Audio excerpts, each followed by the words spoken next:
Ladies and gentlemen, welcome to the Draft Room. This is the NFL Draft Podcast of the Packernet Podcast Network. If you'd like to call in, if you'd like to give your thoughts, questions, comments, concerns, mock drafts, rumors, favorites, least favorites, 608-561-3243 is the phone number to do so. There's two main things I want to get to. I'm guessing that won't take all of our time. There's a billion different things, but there's two big things that have emerged that have become very large storylines. And so I want to touch on that. So the first thing I wanted to touch on here, there's an article written by Corey Kinnan. He has his own Substack called Draft on Draft. Or is it Daft on Draft? It's Daft on Draft. In the story is a little blurb here, and I want to read this.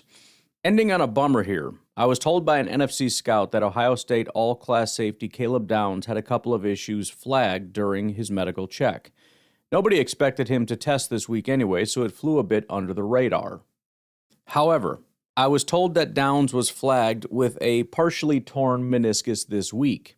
That is not a serious concern, but also being flagged with a potentially degenerative ACL. He says this is not to signify any sort of a significant drop for Downs, who likely will return to get a second opinion and a second check. Besides, plenty of NFL players have been flagged with degenerative knees before, but have gone on to have successful NFL careers. Apparently, since then, Pat McAfee has talked about it on a show. He reached out to multiple NFL teams, 5+. Their unanimous feedback, nothing in Downs' medical is a deterrent. His stock will not drop. There's no significant concern. Teams view future knee wear as possible for any player at this level. It's not being treated as a meaningful risk here. Others are calling it overblown draft season smoke. So here's, I guess let me take you through my thought process, because I'm assuming it's several other people's thought process. Hearing the term degenerative ACL is immediately a flag. And I don't really give a crap what anybody says about it. Oh, that's no big deal. We don't care, whatever. I would call that smoke more than anything else. Because if you're telling me your knee ACL is degenerating, that's scary as heck. The real question, though, is what the heck is that? What is degenerative ACL issues? Well, if we can get technical here, it usually refers to mucoid degeneration, mucin buildup in the ligament visible on an MRI, indicating some wear or chronic change rather than an acute tear. It's not uncommon in high-volume college players and gets flagged often at the combine. Kinnan himself noted it's not a real big red flag. Plenty of NFL players, past and present, have been tagged with degenerative knees and gone on to have long, successful careers. So essentially what it means, it seems to me the word degenerative is unnecessarily terrifying, but based on wear and tear, there's been some extra fluid deposited in that region. And apparently this is, and this is probably the issue with the article itself, is it's pointing to, holy cow, this guy had this diagnosis, not realizing that there's probably dozens of players that had this same flag, because this is a common thing with football players who have a lot of wear and tear on their ligaments, is that the MRIs will show these types of things. Usually, though, the problem, part of the compounding problems here, is that these are not publicly available pieces of information. The medicals generally are not, unless they end up getting leaked like this one did. But a couple different guys that had similar things. In fact, most of these are more serious. That's why it was leaked. But still, you got Jonathan Vilma, flagged at the combine with degenerative knee condition, bone and joint wear. Still went 12th overall to the Jets. Long, successful Pro Bowl, Super Bowl career. Todd Gurley, he actually had a college ACL tear and arthritis, which is much more serious. He still went 10th overall, despite the degenerative knee flag. Another one is Jay Ajayi. Again, he had an ACL tear. He had bone on bone. He had a lot of stuff, but had the degenerative label. I think he went in the second round pretty early. So those are all much more serious. In fact, there were a couple other guys that had significantly serious things like Will Johnson that caused him to fall pretty far. And if you wanted to be sensationalizing, Will Johnson was flagged with degenerative and arthritic knee issues. If you wanted to go get some clickbait, you could say that Caleb Downs was just diagnosed with the same degenerative knee issue as Will Johnson, who fell to the second round, 47. The real issue is Will Johnson also had arthritis. He had cartilage surgery, osteochondral autograft. He's had some pretty significant issues. Miles Jack was another one who had a degenerative defect in his knees. Now, the word degenerative is in there, but that's a different deal. He had microfracture risks and cartilage and bone separation concerns, as well as a torn meniscus. Right now, Downs, as far as we know, doesn't have any of that stuff. It's just a very basic report that there's some extra fluid around his ACL, some goo, which denotes wear and tear. But the structures are intact. He hasn't had any knee issues in his career. No torn ACLs, none of that stuff. So it's not that it's nothing, but it's a lot closer to nothing than the name would indicate.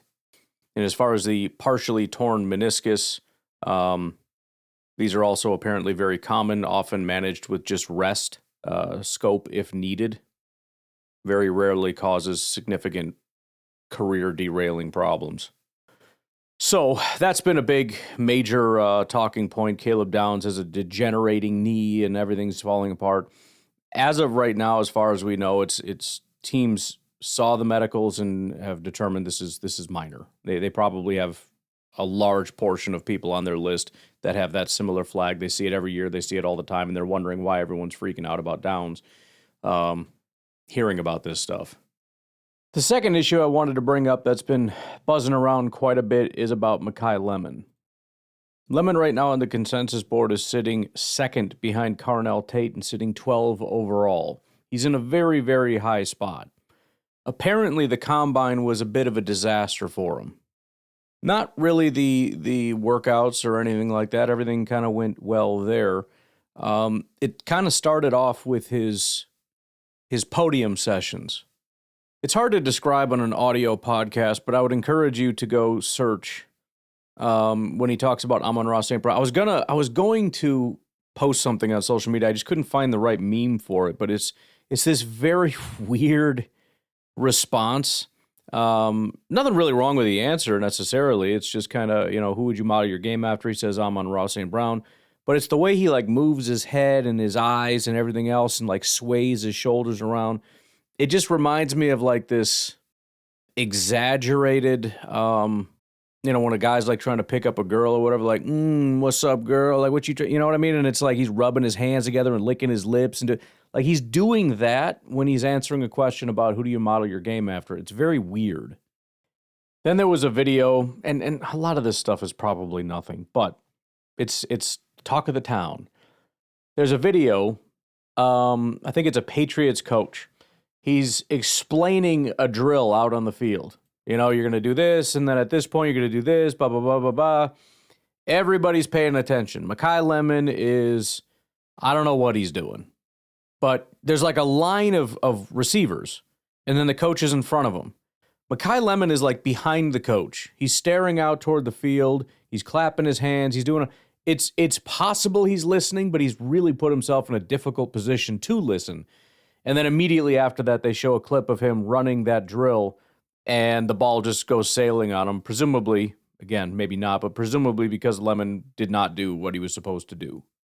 Then the bigger story comes out, and, again, these are anonymous source type things, but apparently the meetings with the teams went very poorly. Let me play this little clip from Barstool. It just kind of summarizes all of that, first of all. I've seen as many anonymous reports about Makai Lemon and how weird it was in his combine interviews as I have this year. It feels like that's the most talked about rumor going around the combine, and no one's giving any specifics whatsoever. It's just every team was kind of freaked out by this guy. Well, yeah, he had the press conference where he was looking kind of weird, staring at reporters. And then you're right. The anonymous sourcing, none of it. I mean, the guy's really good at football. So there's that. Then you had Bucky Brooks on with Jason Whitlock, which I'll be honest, I was surprised to see these guys working together. I wouldn't have thought Bucky Brooks would go on Jason Whitlock, but here we are. I won't play the whole thing because there's a lot of questioning and all that kind of stuff, but I'll just play Bucky Brooks' portion. Something or nothing here. I mean, it'll be something because what it does is when you ask around how he was in interviews and they say, like, he didn't interview well.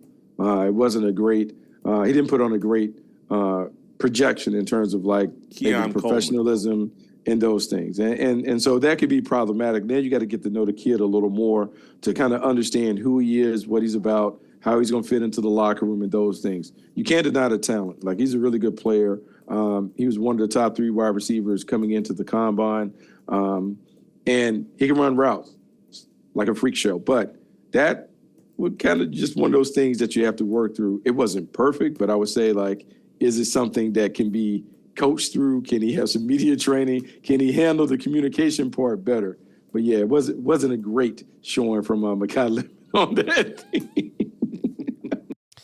So you got Bucky kind of verifying it, which is important because there's other people that are maybe less credible than Bucky that are out there saying stuff.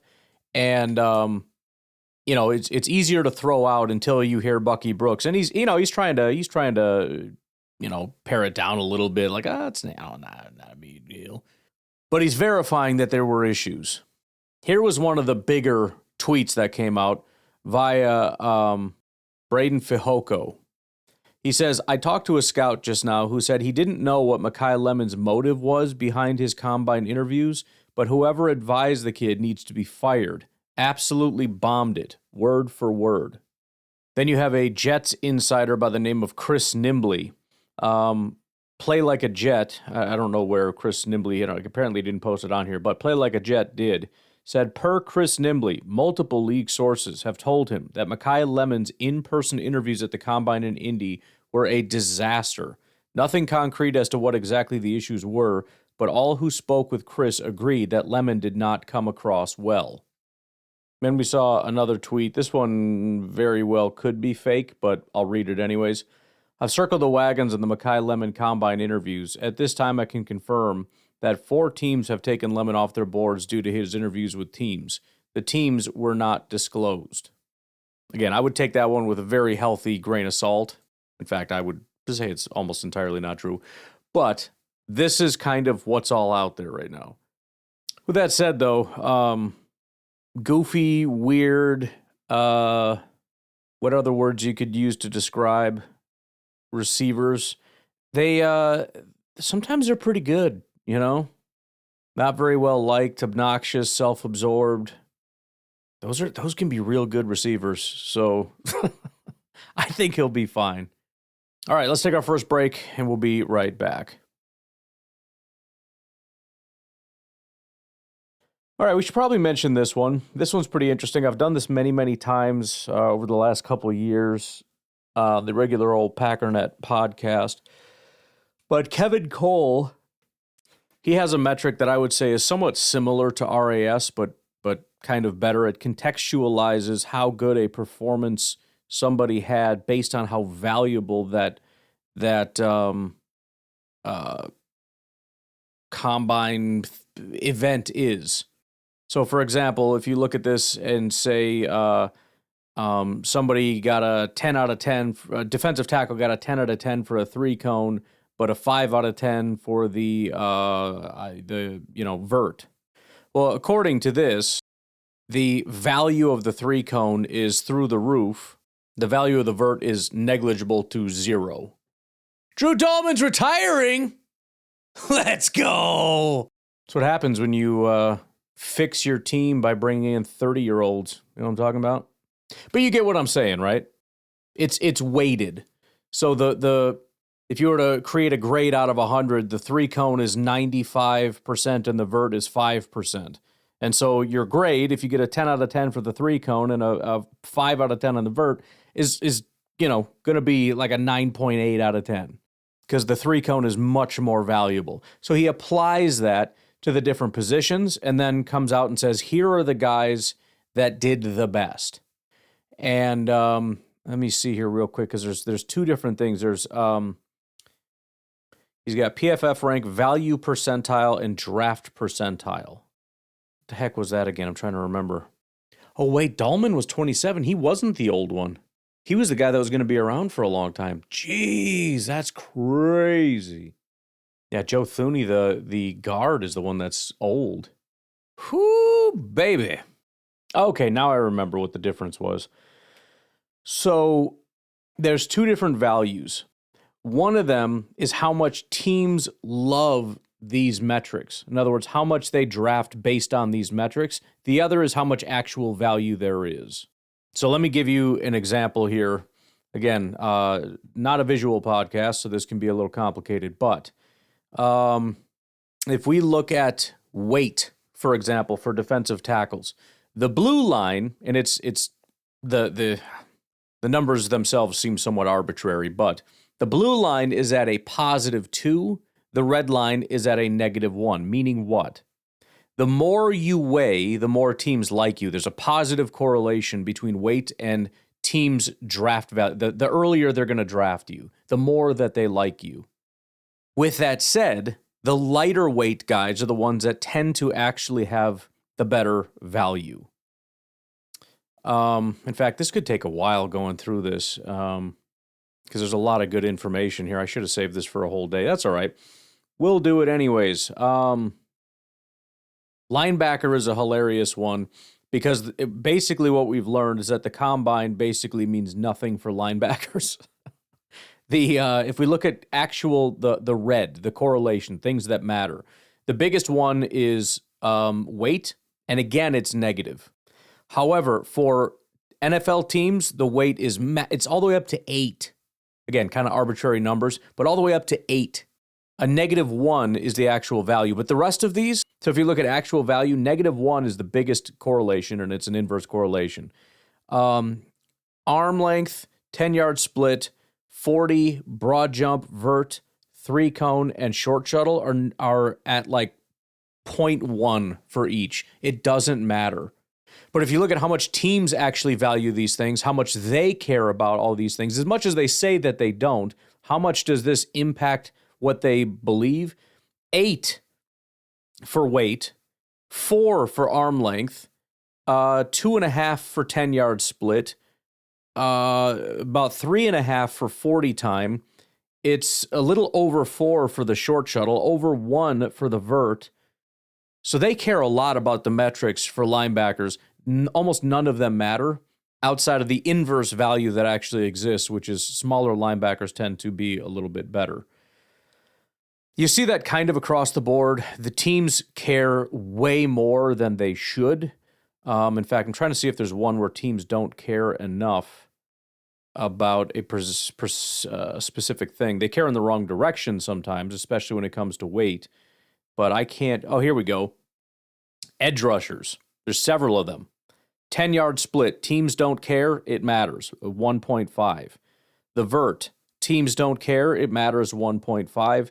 The shuttle, teams care at under 1. It's at, again, about 1.5. What do teams care about? 40-yard dash.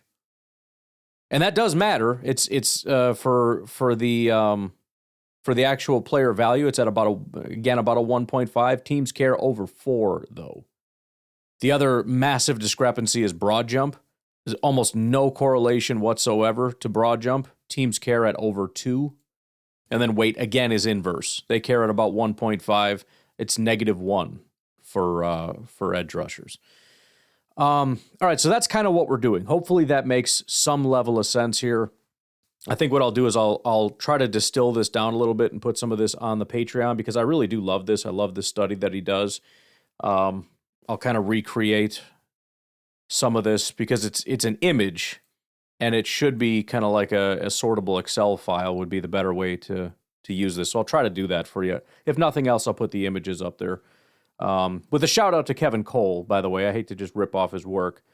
So please consider subscribing to him over at unexpectedpoints.com. Let's start with the defensive tackles. So when we talk about what teams care about, it's kind of evenly distributed across the board, but weight is, let's put it this way, the ones that they care about between a 1 and 2, they don't care about a ton of things for defensive tackles. But between a 1 and 2, weight, arm length, 40 time, and shuttle, and 3-cone, let's say. The rest are below a 1, but 10-yard split, broad jump, vert, they don't care as much about. Ones that matter, weight, but again, inversely, at a -1. 40 is at a 1. Broad jump is a little over a 1. Shuttle is about a 1.5. 3-cone is the biggest one. That's up to almost a 3. So when we look at this, I am going to try to see if I can turn this into a spreadsheet for myself here. All right, done. So again, we've got, they've also got PFF ranking here, so you can kind of see, where they're ranked or whatever. If we look at the defensive tackles based on what I just mentioned, the most important things like 3-cone, shuttle, and then to a lesser extent, broad jump 40, and then inversely weight. Let me do something here. I also want to create a column for like the gap between the two. So if we look at the teams that are going to be most blown away, the prospects that are going to be most impressive to teams, number 1 is going to be Caleb Banks. The number 2 is DeMonte Capehart. Now, keep in mind, this is not me saying this is going to be the first and second ones drafted. I'm saying that these guys checked the boxes that teams care about the most, the best or something. Those two are the biggest by far. Caleb Banks, as far as how much he checked the boxes that teams care about, is a 98th percentile, I guess you'd say. DeMonte Capehart is 96th percentile. From there, it drops down to Chris McClellan at 75th. So those are the two at the top with, obviously, Caleb Banks is an easy one. We know he's going to go early, all that stuff. DeMonte Capehart is the one. He ranks 15th via PFF. Where is he at on the big board here? He's at 168. So what I would take from that is watch for DeMonte Capehart to go sooner than people think, sooner than 168, wherever that puts you. On the low end, you've got some guys that are actually, and by the way, some of these guys, they didn't do their stuff. So we'll have to see if they end up doing their pro days and we can add this in. But, at least half. Peter Woods did not do it. Caden McDonald did not do it. Kristen Miller, Dante Corleone, Dominique Orange, pretty much all those guys all the way through the top 10. The rest of the top 10 did not do it. But the guy at the bottom here, and he's actually at the bottom in terms of value and draft percentage, is Grayson Halton. He is way down at the bottom. The next several that are low on the list for teams, let's say in the 20th percentile, Albert Regis, Tim Keenan III, and Brandon Cleveland. If we look at the gap, so there's obviously going to be two gaps. One is overrated and one is underrated. If we look at the guys that are going to be the most overrated, in other words, the teams like them a lot more than they should, and some of them they're not really going to like very much, but the top one is Devin Eastern. First of all, 315. Remember, size has a negative correlation, but teams very positive correlation. But he's at a 54.2 draft percentile. His actual value percentile, 18.3. The next is Nick Barrett, not going to be very well liked among teams as far as what he did in the draft, but it's still a massive gap. 39.7% for his draft value, 5%. 5% for his value percentile. The rest of them, Cameron Ball, 37% in terms of how much teams like him, 11% value percentile. Bryson Eason, 65% compared to 41%. Caleb Banks, 97.7% draft value, 76.5 value percentile. In fact, Capehart is actually higher than Caleb Banks in terms of the value percentile. Chris McClellan, 75% compared to 56. DeMonte Capehart, 96 compared to 81. On the underrated side, this is where you can maybe find a little bit of value. There's not nearly as many. In fact, there's only one that's over 10%, and that's Zane Durant. The teams would value him in the 66th percentile. Kevin Cole puts him in the 80th percentile.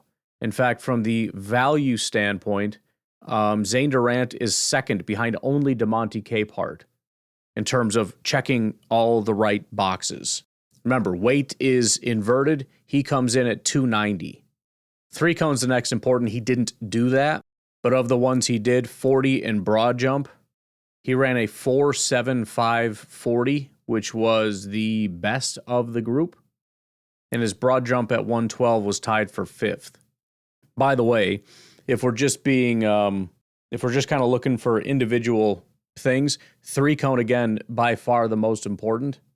Albert Regis dominated that. He was the only one under an 8-second three cone, and it was 7.77. It's not even close. And he comes in at 295. All right, let's take a break. When we come back, we'll look at the edge rusher group. We'll be right back.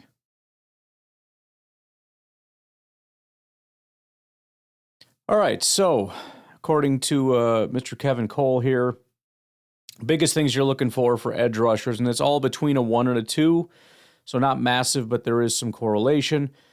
10-yard split, 40-yard dash, vert, and short shuttle.